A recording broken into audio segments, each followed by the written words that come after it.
Welcome to the Oshner Andrew Sports Medicine Institute podcast studio. We are on the road here at PJ's on Airline Highway. Make sure you start every day with them and drive here in a car that you get from Matt Bowers, preferably from the state-of-the-art Ford dealership up on Vets. But check out any of his locations for any type of car that you want. Matt will get you the best price and get you on the road today. And he's as frustrated with the Saints as you guys are, and he has a lot of takes on the next head coach, and we're going to talk about that today on today's show. I'm Nick Underhill. He's Mike Triplett. That's Brandon Thomas. You're talking about the next head coach. That's our first topic and the title of our show, presented by Urban South. Way too early odds on the Saints' coaching candidates. Let's go in with just a list of the names. Aaron Glenn, 52 years old. He's currently Detroit's defensive coordinator. He is the former Saints secondary coach. What are your feelings on him off the top? I would say he's the front runner for the job. Really, I think the biggest competition here is the Jets, and I could definitely see him ending up with the Jets. He played there. There's ties there. I think that's probably a job that, you know, if you're looking for it, people like to go back to kind of where they came from. And I wouldn't be surprised to see him draw interest from them and be interested in that job. Might even be a better situation. The ownership thing is something that you kind of got to figure out. Woody Johnson is, you know, a little bit mercurial is a head coach, or is an owner rather. But, you know, if you got some players with good Madden ratings, you're probably good there. So you kind of got to see how it goes. But I will put him at the top of the list. And, you know, the only thing I think that's working against him is that, you know, if you want you know, from the fan base, I don't think working against him in the building, but as a fan base, and, you know, myself included in that, is that he doesn't feel necessarily completely new, because there are ties to this, and that would be the one drawback for him. But I think that's kind of an unfair thing to hold against him.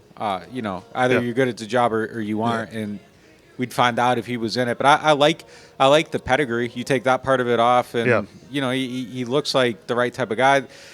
You know, the other thing for me, though, is defensive coach, and usually you do the opposite of what you have. I would, you know, you give me a preference, I would prefer an offensive coach, but I would not be against Aaron Glenn becoming the head coach of the Saints at all. Yeah, well, let's talk about that for a minute, because, first of all, right when Dennis Allen was fired that morning, I had a story with Aaron Glenn's picture on it. Just hadn't done any reporting yet, just making sense in my mind. Who jumps to the top of the list for me? It's Aaron Glenn, first of all, because the last time they did a round of interviews, they were really impressed by him. He had a chance of getting it 3 years ago. Obviously, he coached here, but that just means they know him well. And the flip side, unfortunately, Bill Barnwell just put out a story for ESPN today that where he said of all the possible head coach openings, he came up with 9 of them. They're not all open yet. He had the Saints as the least attractive of the 9. This, unfortunately, has to factor in it for the Saints. Aaron Glenn is a guy who would probably come here. He probably respects this operation in this building from his time here more than someone who's not familiar with it. So he's a guy you can get. There's other names on this list that we're going to talk about. When Belichick was available, Mike Vrabel's a top name. Ben Johnson's a top name. I'm not sure that the Saints are going to get the top guys. I think Aaron Glenn might be in the second tier. But he's in one of those top tiers. You don't see a list that doesn't have Aaron Glenn in the top 5 coaching candidates this year. He wouldn't be settling for some guy that couldn't get any other job. He would be a top candidate who might be attracted to the Saints, and so that makes sense. The other thing is offensive, defensive, new, old. I do think it's important that they get a culture builder, and the thing I like about him from a culture building standpoint is he's a Bill Parcells protege, so he's been around Parcells, one of the ultimate all-time culture builders. He's obviously been around Sean Payton for a long time, and now he's gotten to see how Dan Campbell – he was there on day one with Brad Holmes and Dan Campbell when they started building this thing in Detroit, and that should be the model for any team. So if you take away that stink of, they're just going with another former assistant, he kind of checks every box they'd be looking for. But how negative should that be? Because there is a huge groundswell of don't hire another former Sean Payton, Dennis Allen assistant. Does that scare you off at all? I think it's something I've said, and it's something I think, and I also think on the other side of my mind, like, that's kind of a bullshit take. Like, it just kind of it's like it just kind of calling bullshit on yourself. Yeah, but like I do feel that way at the same time. So like I totally understand it, but it's also not a good reason. It just really isn't. Just because one was bad doesn't mean they're all going to be bad. But I just kind of want fresh thinking. Yeah. But that doesn't mean that he can't come in and succeed. Like, that's a stupid thing to hold against somebody. Like, if he's the right guy, he's the right guy, Yeah, right. and he might be the right guy. So if that's the biggest knock against him, I don't think it's a real knock. But if you're giving me the draw it up, pie in the sky, I'm starting just kind of let me get away from this and just kind of move to the other side of town. Is kind of how I feel about it. But I like Aaron Glenn. I think he was a good coach. Every player I've ever talked to that he's ever coached loves him. Like, that means something. And everything that you said about culture building and all that, I think is very important. It depends what it signifies, right? So if they're hiring Aaron Glenn because they know Aaron Glenn better than anyone, and they're like, this is what this team needs. Aaron, here's the keys. We think you're ready for this job. That's great. If they're like, Aaron, this is going to be your personnel director. This is going to be your college scouting director. This is going to be your medical staff. These are going to be your assistant coaches. These are going to be your players. We're just plugging you into the old Dennis Allen, Rizzi role, and nothing else is changing. That's what people don't want to see. And I don't think that's necessarily what it would be. Yeah, no, like if they hire Aaron Glenn, and I say this with respect to everybody here, and I think there's some really good coaches here. Like the coaching level has to be cleared out. Like the front office is probably going to stay the same, and that can be fine.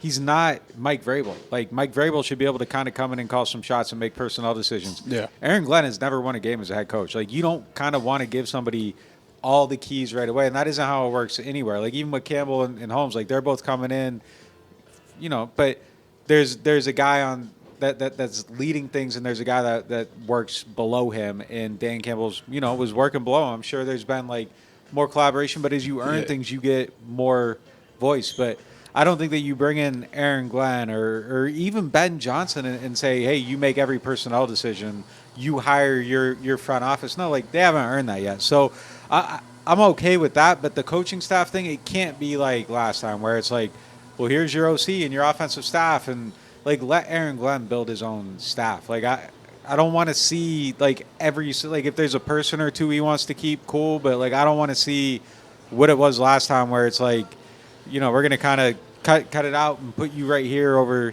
Sean Payton's face. That does not work. It doesn't work. You can't do it again. Can't do it again. Let's go on to Darren Rizzi, the person who's currently the Saints' interim head coach, 54 years old, has a record right now of 3-3. Kind of, you talk about filling in that role after somebody who's familiar. Do they stick with Darren Rizzi? I would have to bet no right now that they don't. And I think he's done a good job. He's going to interview for it, and it might play out to where he is the best candidate for it. But right now, it feels like it's probably going a different direction for me. Yeah, we gave longer thoughts on this in our members-only pod the other day. I think Darren Rizzi is a viable candidate, a legitimate candidate. I think he's opened some eyes to how talented he is, and that it's not just a courtesy like he should be considered. I wouldn't be surprised if he gets a head coaching interview somewhere else besides just New Orleans. But I think for him to defy those interim odds, interim coaches so rarely get hired. This team is ready for such a change of direction. All the things we just said might be a knock against Aaron Glenn are doubly a knock against Darren Rizzi. It's not the change that this team needs. I think he needed to go like above and beyond and exceed expectations.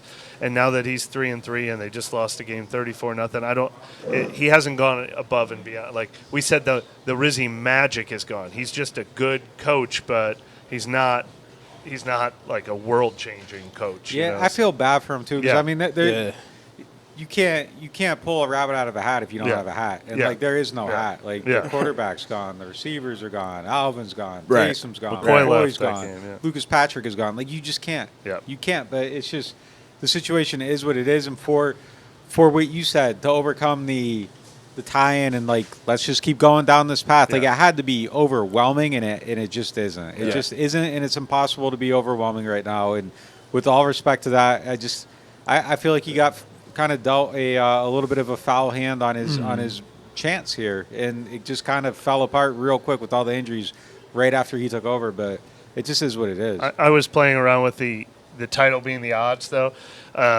Very rudimentary. I haven't done full math, but I tried not to just make it where, like, you pick every team to go above 500 and the math doesn't work out. I had Aaron Glenn at like 3-1, Rizzi at like 5-1, which is like a 33% chance, 20% chance.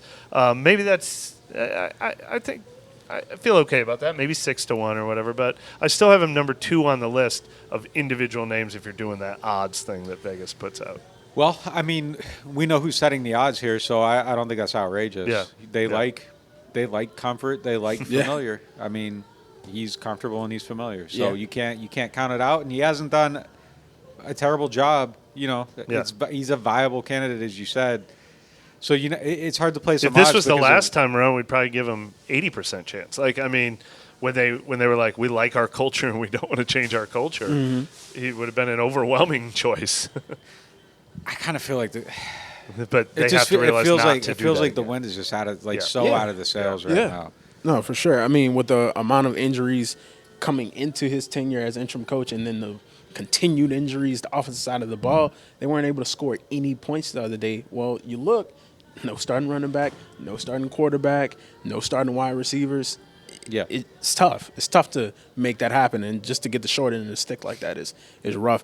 Moving on to name you've all mentioned already, hot name in this coaching cycle, Mike Vrabel, 49 years old, has an overall record of 56-48. He's the former Titans head coach, a former NFL player, and he's currently with the Cleveland Browns. He's my favorite coach in this cycle for any team. I can't think of a team that Mike Vrabel shouldn't be their number one choice. But for the Saints in particular, I want the culture building. I want the someone with a plan that people will have confidence following. And there's no one in this cycle that fits that more for me. Unfortunately, I think, as we said, I don't think the Saints get the top choice in this cycle, especially one they don't have ties to. I think that gives them an in with Aaron Glenn, who's one of the top choices in the cycle. I don't see that in with Mike Vrabel. I feel like he'd have to miss out on some of the other jobs he really wants.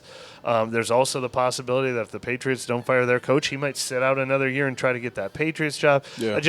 This one, I feel like the Saints should want him, and Adam Schefter did report that he believes the Saints will have interest in Mike Vrabel. I feel like that's a little bit harder to pull off. I think that's easier said than done. But I'm glad to hear that he's on the Saints wish list because that makes me think that they're thinking in the right direction. But 10-1 is the best I could put this out. Yeah, I mean, when we go to a game, like I wish we were flying on our own Gulfstream G500, but unfortunately, like we get on that Southwest flight and we're checking in, setting an alarm, and you're just hoping not to be in C group. Like that's just kind of where the Saints are at right now. Like they can want Vrabel and like maybe they get him, but I don't think it's going to play out like that. So we'll see. I think there's just more desirable jobs right now for them, and we'll see how it goes. But look, if the cards don't fall your way, there are only 32 of these jobs. Yeah. And in last cycle, Belichick was kind of being picky, and then it turns out, well, sometimes you just got to take the job that's there, and you don't want to sit out too long. So, like, if the Bears don't come through for him or whoever else is at the top of that list, it is possible. Like, it could play out a certain way where this isn't at the top of his list, but it ends up being the only thing on his list, and maybe you get him. But I think what you said, like, he's going to be somebody's top choice, and it's going to be one of them top programs. One thing I disagree with in ranking the Saints as the least desirable, I think it's short-term thinking to rank them as the least desirable. Their roster is not loaded with young talent right now. Their cap situation sucks. But if I'm a head coach who has my choice and I want to build something, I don't know that I'd rather go to like New York or Vegas where they're known for firing coaches like annually. Yeah, that's a good point. Like you're going to get your 5 years here to build what you want to build. That is really the only thing in the Saints' favor over some of those. It's a teams. good drawing card, though. Yeah. It really is. And it was going to be a question that I was going to bring up later in this segment of how long of a leash would a coach get down here, because you're starting off practically behind the 8 ball in terms of, the situation with certain older players on contracts, real clear future path at quarterback. Get a long leash here, yeah. So we don't know if they're going to rebuild as much as we all want to see them rebuild, but the choice is being taken out of their hands. They have to rebuild. Like I know they have to. I know they aren't going to rebuild as much as we all want them to rebuild. I know they aren't. The next name on the list, I'm stealing your hosting duties, but just because of what we were saying, I put Ben Johnson next on the list. Or no, well, I didn't, but I want to talk about Ben Johnson next on the list because he's the other hot name that I think everyone wants. So all those same things apply with Ben Johnson, but the difference is I'm not 100% sure he's the right fit. Like, I don't know if you can get culture builder out of Ben Johnson. I'm a little more leery of the guys who don't have any skins in the wall. Like, whereas I'm very into Vrabel and I like Aaron Glen's track record. I don't know enough about Ben Johnson's track record to think that's the right fit for this. So for a couple reasons, I put the odds longer on him. I've heard that he has a unique personality, so I don't know how that would play. But look, I think Mike McDaniel's probably a culture builder, and he's a little bit of a unique personality too. That's true. Yeah, I think the thing is that if you're a guy like that, you kind of got to go in and succeed quickly, and then people kind of get behind you.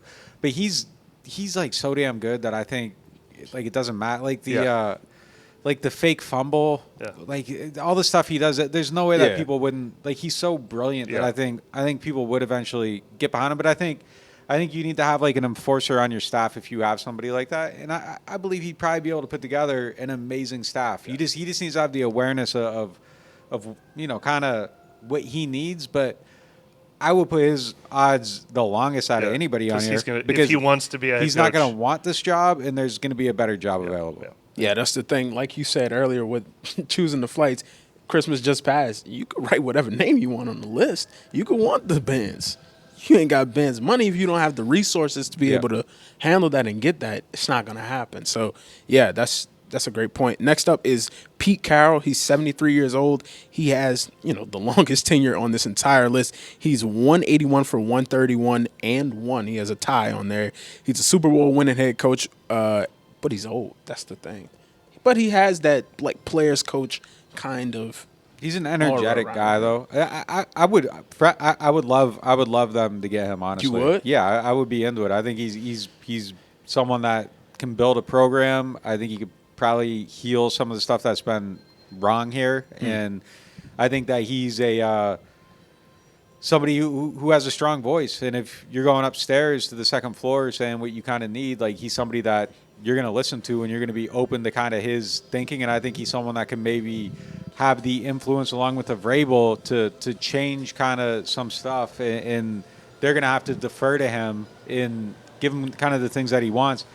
I would be fine with it. He's a successful coach, and he has a good track record of hiring great assistants and all that stuff. So I think he'd be a good hire for this team.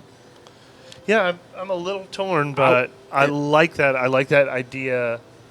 I like the idea of someone with a team building, culture building plan. It feels so temporary with him at his age, and is he setting it up for one of his valued assistants to like then be his heir apparent? I don't know, but shoot, maybe that would work. Like it would be someone else's vision and direction completely. And hey, this worked for me at USC. This took me to Super Bowls. This won me a Super Bowl. It would not be following this old, tired blueprint. It would be a new blueprint. It would be fun to watch that play out. Yeah, I mean, like even if he ends up being like given his age and everything, being a quote unquote bridge coach. Yeah. Because I kind of think whoever they hire has a very good chance to end up just being a bridge coach. Yeah. I think he'd be a good one for that role. Like the thing about kind of collecting tomorrows, and the Saints are going to be in a place where they're collecting tomorrows, is that the person collecting the tomorrows usually doesn't get to wake up on tomorrow. and it usually ends up being somebody else. And, if that's the case, I feel like he's somebody that could do all right, though. I mean, yeah, he's a little bit older and everything, but, like, his track record is what it is. He's respected, and, like, I feel like there just needs to be some healing. I would prefer, like, a younger kind of lottery ticket, but, man, he's a good coach. When I saw his name kind of pop up in the talks, like it might be last week or like a week ago of wanting to get back into football, the reason why I emphasized his age on here of being old is because I thought it was just kind of like what Mike said. It was going to be like what Bill Belichick is at North Carolina. Yeah, he's coming in. He has the cachet. He has the name. But he's taking this job to prepare somebody else to get this job right under him that's in the building. So that's how I saw it. Maybe I'm wrong. Even until a point, like I thought that his – rah-rah, come on, guys, let's get it together and come out here and do the thing. Like, I don't know if that's what this team is built for right now. I think they kind of need a heavy-handed person to come in there and say, hey, what y'all did over the last X amount of years, not where it needs to be, and here's how you do it. So, I don't know, but it would be interesting to see somebody like Pete Carroll to come in and, kind of mend some needed fences, I guess. Yeah, I mean, 73 is kind of like, but coaches are old, man. Like that, like Andy Reid's like 66, Sean Payton's 60, Harbaugh's 61. Like, yeah, I mean, 73 is a lot older, but Pete doesn't seem like like an old. His like mind an isn't man. old. No. His body might be, but his mind is not He's old. still years away from running for president. I'm on both sides of the aisle with that joke. So Yeah. But if you give me no. my preference, well, yeah, I mean, I'm going with like a younger, more like a lottery ticket. But if you're kind of like striking out a little bit and he's there, I think if Pete Carroll's interested in your job, you have to be interested in Pete Carroll and at least take it very seriously and play it out. All the people who are against the Aaron Glenn, another Sean Payton assistant, should be for a Pete Carroll because it's like he is not going to follow anybody else's blueprint. He has enough. He's written his own blueprints. Yeah, no, for sure. You talk about just losing out on different people and filling a role. I think I can speak and say that I don't want them to just press the panic button and hire somebody just because the top person that they wanted isn't there. Do you all feel the same way? Yeah. Oh, no question. I mean, that's why it's good that we have 8 names on this list and none of them are a bad name, and then there's another 8 that aren't a bad name. I mean, I hope there's no such thing as just push the panic button and accept this guy. That's what Dave Canales felt like a little bit to me in Carolina, probably unfairly. He seems to be doing a good job there.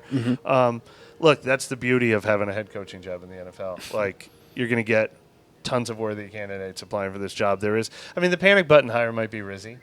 He might be the fallback. Yeah. We had 3 guys on our list. We didn't get them, so let's stick with Rizzi. But, I'm not worried about that existing where you just don't get anybody good. How many losing seasons do you think Pete had in his last 12 years? I feel like there might be some of those 7 and 5. 9s like the Saints, but I bet it never 5. got worse than that. No. Last 12 years? 2? 1. One? Yeah. Wow. They were good. Yeah? They were good. And they were 7 and 10. What year was that? 21. Okay. The year he got his last year? Or No. He finished on a last winning year. year. No, he Yeah, coached yeah. last year. He coached last year. Yeah, 9 and 8. Next up, Brian Flores, B-Flow. He is 43 years old, has a record of 24 and 25 as the Dolphins head coach. He is currently the Vikings defensive coordinator. What you think? What Really you think fascinating to me. I mean, speaking of checking all the boxes, he's done it before, and he did it successfully for Miami. Everyone was shocked when he got fired. He's comes from the Belichick tree, culture, check. He's known for having a dynamic personality, and he is that hardline. He's not the rah-rah Pete Carroll personality. He's the, hey, we're going to come in and we're going to clean this thing up. His defense might be he might be the best coordinator in the league this year. He might win the Coordinator of the Year award that they give out for what he's doing for Minnesota's defense, which has them as maybe the number 1 seed in the NFC. And he interviewed for the Saints job before. By all accounts, I think they liked it. The only drawback is what in the world went wrong in Miami that made him get fired, and has Tua still talking to this day about how disrespectful it was playing for him. Yeah.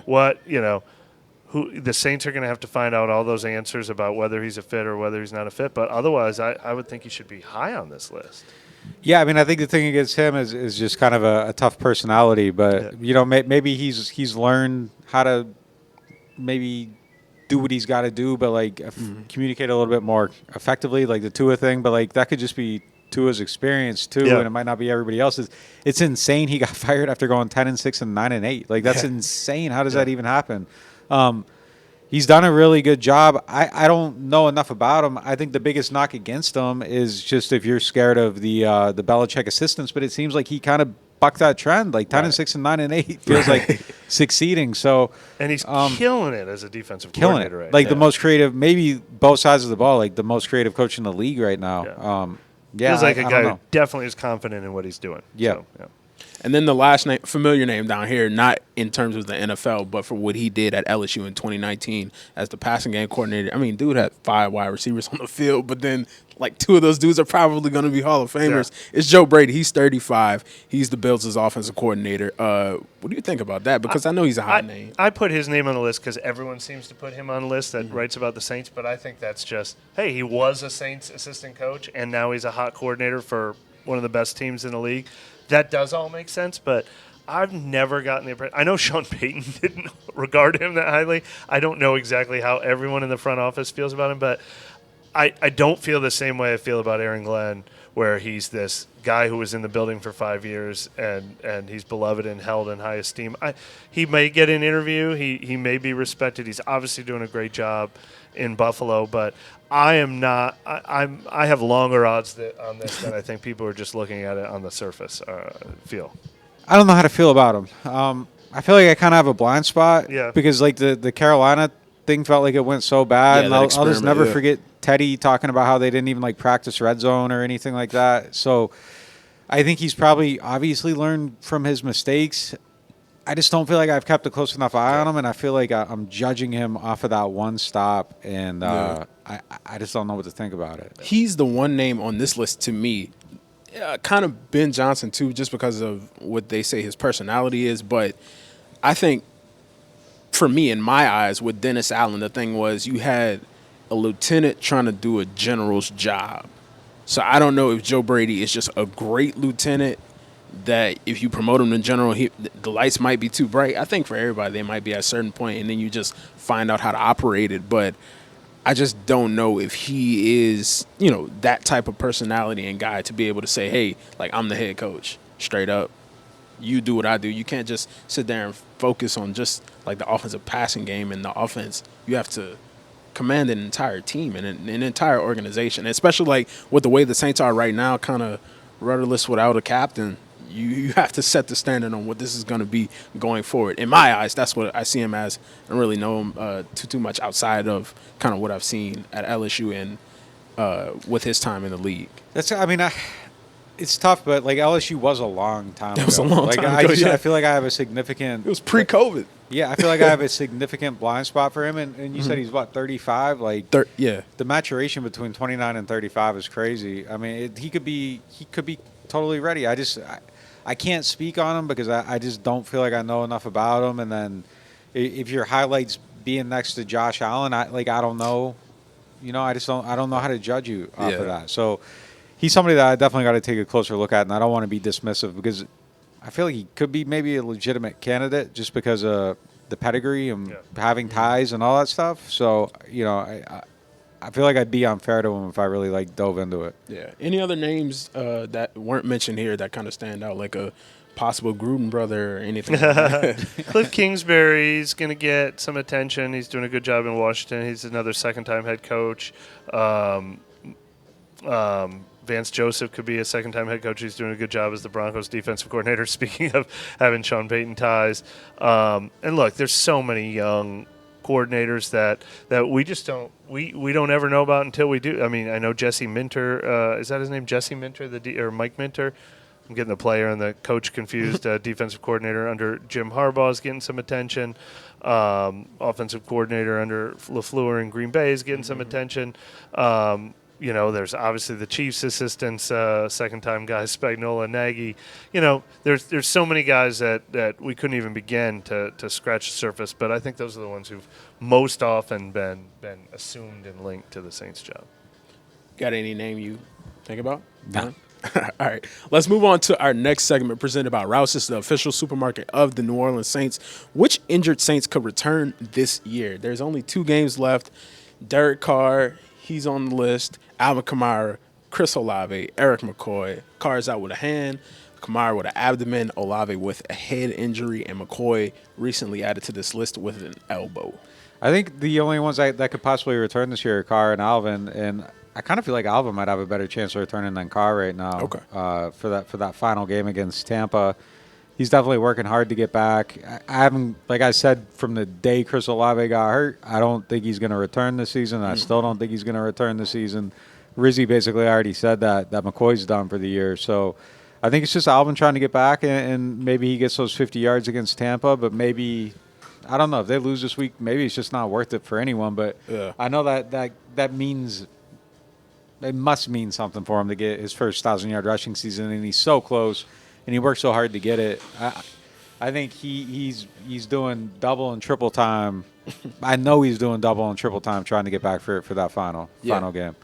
Yeah, it's interesting. I'm so torn on Carr. I thought we'd see him doing a little more in practice. It makes me want to predict. There's time's out. He's not going to come back, but he obviously wants to come back. They kept that IR spot open for him to try to give him every chance to get back, even though that's become such a hot-button topic for the fans who are so mad they didn't just put him on IR and take the decision out of his hands. So I still feel like there's a chance with him. I feel like he really wants to. Even on Monday Night Football, Lisa Salters mentioned he told her, "I'm the guy who came back from the broken back. I came back from the AC injury last year. Like, he's a guy who prides himself on coming back." So, but I thought we'd have seen a little more of him now. So that is a little more in jeopardy now to me. Yeah, and like we talked about last segment, wants versus reality are two different things. So I have Alvin as the only person on here as a maybe. And it's really depending on this Raiders game on what happens, because I have Carr's all cap. No, he didn't practice any this week. He's ruled as out for this game upcoming. I mean, if you want to go out there against Tampa and you're able to, we'll see. What's his benefit, though? You know, I think at some point you have to look at it from like all sides, and it's an uncertain situation. Your name's been one that's kind of been thrown out there is a potential, maybe not on the team next year under, you know, it's not completely unfeasible. Yeah. And then you're talking about going back out there with no receivers, no offensive linemen. Now your hand might get hurt again. Yeah. Like what is the upside for you at that point? I think he doesn't think like that. Yeah. But I think there's an element of like someone should probably be like, yo, like what's the upside here besides just coming back? Right. Like, just especially with no Eric McCoy right. and no Lucas Patrick. You get probably no Chris Olave, maybe no Alvin Kamara. You get hit and land on that thing, it could mess up your offseason now. Right. Like, just don't your preparation for the next year. It's just not worth it. But it's his upside, not. I really do think. I mean, I'm trying to get in his mind or whatever it is. I know he takes a lot of pride in being the guy who comes back quickly from injuries. He's mentioned it a lot. He says, if you know, he always says that, you know me, you know I'm going to do everything to come back. If they would shoot me up and let me play, I'm going to play. Yeah. And he's done it for 11 years. Like, every injury that doctors say is probably 2 to 3 weeks, I'm playing this week. And not always the right decision, but it's something he clearly takes pride in. Thinking about what you said with Alvin Kamara coming back for the 50 yards to get the 1,000 yards rushing, we saw this season how this new offensive staff was able to get him kind of to this point along with himself. But next year, this same staff might not be in there. Of course, it would behoove who is ever in there to get Alvin Kamara going, because we saw even in the first couple of weeks of the season, he was mentioned kind of in that same tier with Saquon Barkley and Derrick Henry. And, you know, once injuries and stuff started occurring and different things shifted in terms of receivers going out, so now I have to take on the bulk of the receiver and different things like that, he started to decrease in that. But, man, his usage was at a career high, and I think whoever this next person is, they need to try to get him kind of to this same point or higher where he crosses the 1,000 earlier in the season. But, yeah, this might be close to one of the last shots he has to cross that threshold in his career. Ochsner Hospital for Orthopedics and Sports Medicine on Clearview Parkway is celebrating 5 years of exceptional achievements. The hospital's integrated team has successfully performed over 20,000 surgeries using the latest in cutting-edge technology. With nationally recognized services and impactful partnerships, they continue to lead the advancement of orthopedic and sports medicine care in our region. Rouse's Markets is voted best grocery store in New Orleans, best grocery store in Baton Rouge, Mississippi, Gulf Coast, Thibodaux, Houma, Hammond, Lake Charles, Mobile, year after year. Thank you for choosing us best grocery store on the Gulf Coast. Number one. Thank you. Thank you. The number one grocery store In Mississippi, Alabama, Louisiana. 1 million customers a week can't be wrong. Welcome to Rouse's. The NewOrleans.Football show is proudly presented by PJ's Coffee. PJ's Coffee has some of the best drinks that you can find. They have locations all over the city. They have pastries and everything else you need to get your day started. So go check them out. NewOrleans.Football is proudly sponsored by Urban South Brewery, the makers of Paradise Park Lager. I love supporting local breweries, and when looking for a refreshing, easy drinking beer, I always recommend Paradise Park. In fact, I think it might be the best game day beer out there. If you want something a little lighter, try Paradise Light. It's everything I love about Paradise Park with just 96 calories and 2.6 carbs. And if you're looking for a family-friendly place to watch the game, I'd recommend Urban South's Tap Room in the Lower Garden District. They've got 15 TVs, 30 unique beers on tap, and mouth-watering urban smash burgers. The whole family will want to make Urban South their new living room, because at Urban South, they take laid back seriously. Looking for the best insurance coverage at the lowest price? Look no further than Chabert Insurance, the Earhart Agency. They are a local independent insurance agency right here in New Orleans, specializing in home, flood, and auto insurance. At Chabert Insurance, the Earhart Agency, their dedicated team will shop every available carrier in the market, ensuring you get the most comprehensive coverage at the lowest possible price. Why settle for less when you can have the best? Trust Chabert Insurance, the Earhart Agency, to protect what matters most to you. I do. I've been a client of theirs since 2021. Call them today at 504-326-6526 or visit them online at Protected by Chabert. That's 504-326-6526. Chabert Insurance, the Earhart Agency, your local insurance experts. Hardhide Ponchatoula Strawberry Whiskey is an 86 proof blend of aged wheat bourbon, American light whiskey, and fresh Ponchatoula strawberries. Blended in New Orleans, it is not for the thin-skinned. Look for it in your favorite stores, bars, and restaurants. NewOrleans.Football is proud to be sponsored by Firehouse Subs. Make sure you check out their location on Veterans Boulevard. Attention Saints fans, don't let pests and termites invade your home field. Trust the team at Red Pest Solutions to tackle those unwelcome visitors. Call the Red Man today for unbeatable pest and termite control. Score peace with no pest. Visit redpest.com, REDDPEST.com. Welcome back to the Oshner Andrews Sports Medicine Institute podcast studio here at 2600 Airline Drive at PJ's Coffee. Make sure you come out here and get you something nice for the holiday season. Our next segment is presented by Aaron Rose. Which matchups matter most in Saints at Raiders? Now, boy, I'll tell you Let's that. make this a rapid fire segment. I can't believe we have to talk about this Yeah, game. I mean, honestly, it's Brock Bowers, and I don't have anyone else. I don't have anyone else. I'm highlighting. I don't have anyone else on either team that I'm like, oh, wow, I can't wait to see how they do that. It's Brock Bowers and stopping their running game, and that's really it. Are they have not been very good against tight ends. They have not faced a tight end anywhere near as dynamic as him. He actually lines up in the slot a lot. Does that mean Ugo Amadi would cover him?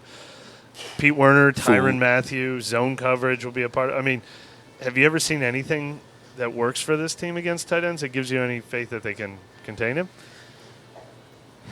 I mean, he's so good. Like I feel like he's going to eat. I do. My thing is, don't beat yourself. Handle the fundamentals. Know your assignments. Don't end up being barbecue chicken for this dude. That's the thing. He only needs 10 more yards to break the rookie tight end receiving record. Like he will break that record. You don't want to first quarter. He will break that record. I mean, you don't want to be his 10 yards, man. No, yeah, he's getting facts, it. Like, facts. yeah, he's getting that. Facts, but yeah, man, just don't be barbecue chicken. Don't let people like Alexander Madison. He's not a top 23 running back. Don't let him play like he's one. Robert Spillane, and he leads that team in interceptions and tackles. Come on, son. Like, yeah, have some pride about yourself. No, it's two bad teams. They got Max Crosby's a star. He's out of the lineup. Right. Jacoby Myers is like an okay wide receiver. Like you just don't let him look great. Him. No, for sure. Can't sleep on him. Look, they lose Max Crosby. They've got former LSU guy and Caleb Von Chason, Tyree Wilson, a former high draft pick.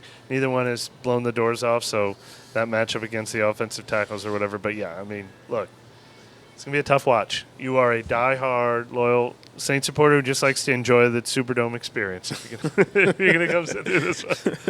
Real talk. Next up is our next segment presented by the Louisiana Lottery. Should fantasy managers stay away from Kendre Miller? Now, the one good thing about this matchup is, the Raiders stink. So I don't think the Saints will be down 17-0 early in the game, and then Kendre Miller doesn't get to play anymore. I think he'll continue to get some carries, and he'll continue to have some chances at those big breakaway runs.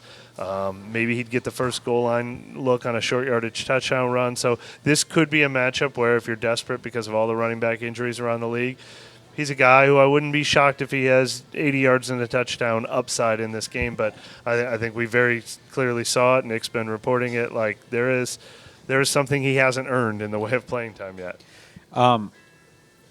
If I was desperate enough to play a running back in this game, I'd probably start Madison. I probably really would out of the two. I would feel better about him. I think Clyde Edwards-Helaire is going to have a pretty big role in this game.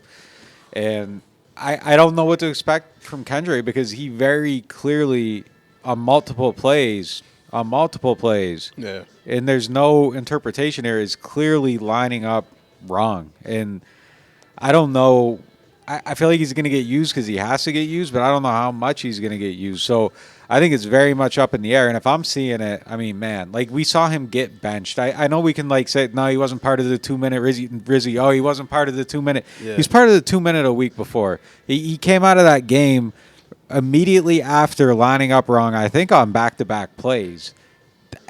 That's not a that wasn't by design. So like all of a sudden you're just vanished from the game. So I don't know what to expect going forward. So given that, I don't know. It's tough for me. I couldn't tell someone to put him in their lineup. I would say no, you shouldn't trust him because the downside here is so possible that it's not worth chasing that upside. I feel like you can hedge your bets, and if you miss out on it, okay. And I'm sorry that I led you the wrong way, but if someone asked me, if I had both guys on my team, which I do, and if I were in the finals, which I am, I'd play Madison, and I am. I mean, that's my decision.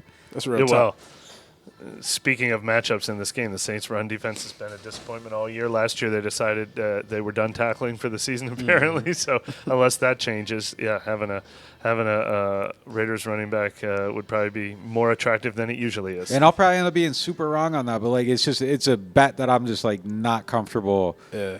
I'm just not. I don't know what they're gonna do because I just saw him lose his playing time after lining up wrong. So it's like, what's it gonna be? I feel like they're gonna get him the ball some and like very straightforward. Okay, it's elementary going. Yeah, we're running the ball here, give him the ball, but in those other areas where you're kind of maybe trying to hide your intentions, I don't know what's gonna happen. Again, he could be out there and he's super talented and they do suck. Like he could tear it up and end up with 18 points and I wouldn't be shocked. But he could also end up with like 4, and that wouldn't surprise me either. And that variance for me, as a fantasy owner, like that's just it's scary. It's too much. Yeah, it's scary. Yeah, it's too much of a variance right there. But if you need to like have that boom or bust, like chase the boom. But like if your projected total is close or whatever, like just go with the guy that feels a little bit safer. You convincing yourself? You sound like you already got it locked. You got it locked in on what you gonna go with. No, I'm sharing my thought process. No, like my projected score is like close. I'm not like it's not like, oh, man, I need to, like, find 10 points somewhere. Like, if I needed to find 10 points, like, I probably put him in the game. For sure. You talk about Edwards-Helaire having a expanded role kind of in this game. Look, I know this doesn't really mean anything in terms of the game, but just giving him 23 off the rip, and Lattimore's body isn't even covered. This is like a young person's conversation. I don't give a damn about numbers. I don't give a damn about the college coach's swag and recruiting. I don't think any of that stuff matters. Those are things that people on TikTok talk about, but like I don't think it's a real thing in real life. 23 is available. It's a good number. Lattimore's gone. There's only X amount of numbers. You got to have a running back number. That's a running back number. Yeah. He grabs it, he plays. I mean, look, of course Atlanta's going to do it way worse. They gave some dude, Emory Jones, the quarterback, number 11, which, like, now everybody who has a Julio Jones jersey is now wearing the Emory Jones jersey, so that's nasty work. But let's move on to our next segment presented by Chabert Insurance, the Earhart Agency. Let's make some predictions on Cam Jordan's future. Mike, you wrote an article about him. You got a chance to speak with him yesterday in this overall media availability. He talked to us kind of about certain things he's willing to and not to do. Yeah. So kind of expand Yeah, he's on been that. pretty open. Hold on. Great read. Great interview. Mike did a great job on that story, so make sure you check it out. Yeah, thank you very much. Yeah, he was very candid. Look, he's been open about he's not into this defensive tackle thing. He's been very open about how he wants to keep getting sacks, and that's what he does, and he doesn't get to do them when he's inside on third downs. And so he said if he comes back here, that's something he wants to have a talk about because they surprised him with that role switch this year. But he did tell me a lot more that's in the story, but this was in the headline, that he intends to keep playing next year, whether the Saints want to keep him or not. Look, I don't think there's any way he's coming back here at $12.5 million next year. I think even he would realize that. Mm-hmm. He said he loves New Orleans more than he loves the team. This is where his family has been, his kids were born, his family, I mean, they're entrenched here, 14 years in the NFL. I feel like if the next coach has a vision for him, if he agrees with that vision, I feel like a pay cut, I feel like he could be a part of a team at the right price. I'm going to bet he winds up being a part of that locker room. But it is an absolute possibility that he's either A, not a part of the next coach's vision, or they're asking him to take too much of a pay cut, or he doesn't like the role here. And I think he would play somewhere else. He even said, you never know how serious he is. There's always a hint of seriousness behind it. But he's like, I'd play I'd like to play him twice a year if they're gonna tell me to leave. I don't know that any of those are attractive destinations for a free agent who's chasing a ring, but Right. but I'm going to bet on them finding a way to make him stay here and him willing to realize where he is in his career. And it's not about the money for him, but it has to be about they have to have a role for him. And until we know who the coach is, it's hard to predict whether they'd have a role for him or not. And I think they got to pay him an amount of money that he at least feels is respectable to him. It could be a situation where he's willing to take less from somebody else than he would from the Saints. Yeah. Like essentially, $3 million, he might be like, F you, like I'm 12.5 next year is the number. Yeah. That's how much he's making. Like you might be willing to take that from like the Eagles or something, just and go chase a ring. And I couldn't blame him if he does it. Yeah. And he could be a good bet on a championship level team. Right. I don't got nothing else to add to that, but a great stat here from Jeff Nowak, and I'm going to let you guys guess at this. Okay. Over the last 5 decades, there have been 43 QBs drafted in the 5th round or later. Of those players, only 2 have started 5 or more games as a rookie. Obviously, Spencer Rattler is going to join that group this week. Who are the other 2? Round 5 or later. Minshew? Minshew's one. Tom Brady. No, but second year. He was drafted almost 30 years ago. Oh, time. Romo. Oh, because he Way wasn't too old. drafted. Way too old. He wasn't drafted. Oh, Yeah. wait, since when? Over the last decade. Over the last decade. I thought you. Tripping. Minshew and 5th round pick. Trevor Siemian. Brock Purdy. Brock Oh. Purdy. Come Yep. on, son. All right. We'll be right back after this quick word from our sponsors.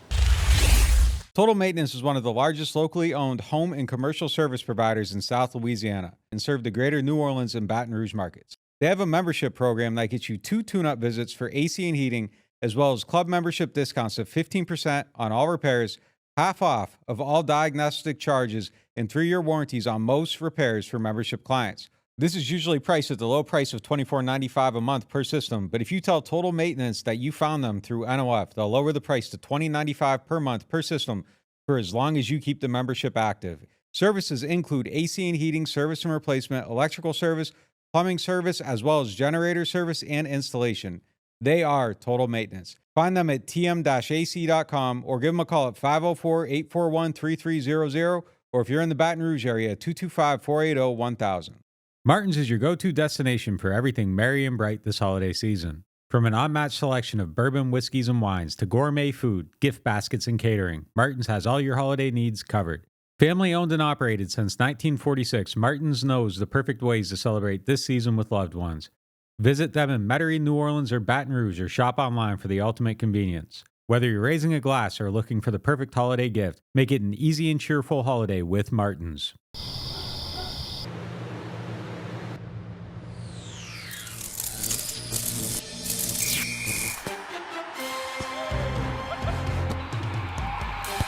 It's good! The Saints score! Saints score! Score big with Saints Score. Win up to $100,000. Enter the second chance drawings for cool Saints prize packages. Play Saints Score scratch-offs from the lottery. There's nothing quite like the feeling of stepping into your dream home. At Jefferson Financial Federal Credit Union, we can help make that dream a reality with a team dedicated to you. When you partner with Jefferson Financial, you do so for the life of the loan. Having a single point of contact when questions arise is invaluable. Our experts are here to guide you every step of the way. There's no better time to invest in your future. Apply online at jeffersonfinancial.org. Federally insured by NCUA, Equal Housing Lender. Whether you are a local New Orleanian or a fan in town for the game, get your pre- and post-game fired up at Aaron Rose. Local chaos and local love for the black and gold.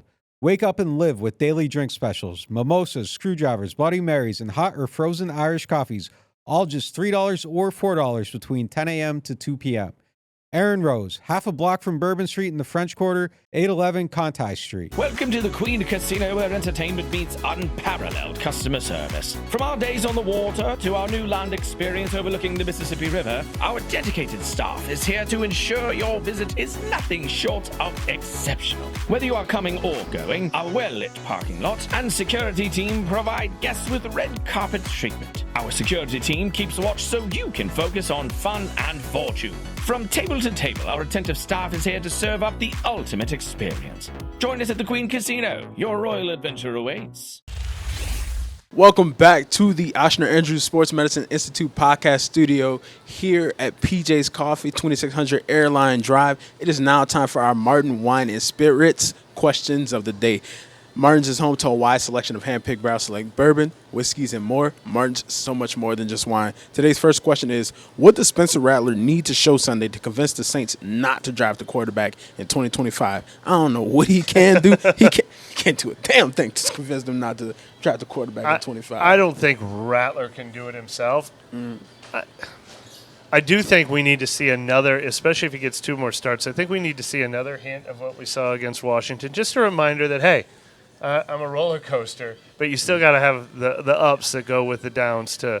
I don't think the Saints are going to be in a good position to draft a quarterback next year because I think they're going to end up with the 10th pick, maybe 9th, maybe 11th, but right around that range. I don't think this is a great quarterback draft. I don't think they should use the ammo to move way up for a quarterback. So it's not impossible. But I don't think they end up with a quarterback in the first round. I don't think it should be a top priority to get another like second or third rounder. Those guys are not sure things either, especially not in a shallow draft class. So I think he gets to be the young developmental quarterback for 1 more year, partly because of that. But there's nothing he can do to stop them from considering it's still a great need for this team. Yeah, you never know. New coach might want to trade everything to go up and get one of these guys too. So you never really know what it could be. But as far as what he can show to prove something, I'm going to say he can't because the circumstances are so insane. Yeah, he's a rookie quarterback. Again, like I've said it like a million times. No offensive linemen, no receivers, running backs out, tight ends out. I don't think that the circumstances exist for him to really make that case. Like I think it's incredibly unfair to really try to make a judgment on what he is and what he can do because he's playing with, and I don't think this is a stretch to say, like last week he was probably playing with the least talented offense that was available in the NFL. Yeah. Like by far. I don't think there's anybody else with less talent on the field last week around their quarterback. And it's going to be the same thing this week probably too. So I don't know what you expect him to show. I was shocked that people reacted to his performance the way they did. I was shocked that people reacted to the Saints as a team's performance the way they did. There's nobody on the field right now. Like you expected him to go to Lambeau and beat him for the 5th-round pick to lead the team to victory, throwing to guys that are, some of them might be in the CFL next year. Like what are you expecting out of him? Like I don't understand it.